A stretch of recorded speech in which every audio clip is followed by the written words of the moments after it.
Well, right now, self-funded retirees, especially those with large self-managed superannuation funds, are trying to digest the implication of Labor's proposed tax on unrealised capital gains. But there's another whack coming. From July 1, many self-funded retirees will pay much more for aged care. It's suggested that half of all aged care residents will pay between $20,000 and $50,000 a year more, depending on their accommodation.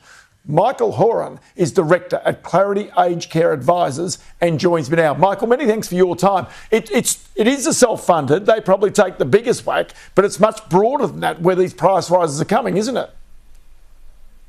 Yeah, it is, Ross. Thanks for having me. It's predominantly self-funded retirees that will be paying more for their care, but even part pensioners and some full pensioners will be paying more under the new July 1 system. Okay, so just explain why. What is this? Is this part of something that's planned? Is this something that's brand new? What is it that's going on? It's a bill it's an act that passed with bipartisan support earlier this year, and it comes into effect from the 1st of July. The premise is that aged care in Australia is not a profitable industry. We need aged care beds. We need more aged care beds to be built. And so the government wants aged care to become more profitable, to encourage more investment in the sector, to match the growing demand of the ageing population that we have. Well, okay, how many aged care beds do we have now and how many will we need in the future? We've got about 200,000 beds across the country at the moment, and then in the next 25 years, around 2050, that's going to have to grow to about 800,000. So aged care facilities are not very profitable. About 50% of them are run at a loss.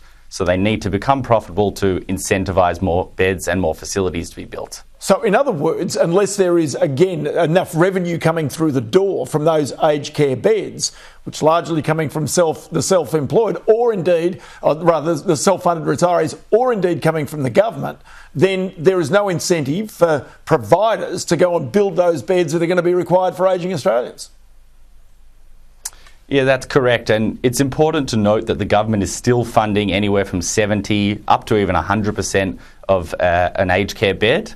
Self-funded retirees are asking to chip in more. Those that can afford it are being asked to pay more. But the government is also paying more too, to really pump more money into the sector to get those extra beds. So where does the means testing start and stop with all of this? Because you mentioned up to $50,000. I mean, that's a fairly decent whack for any person to actually have to withstand in terms of on top of the other costs which they've already got. It is.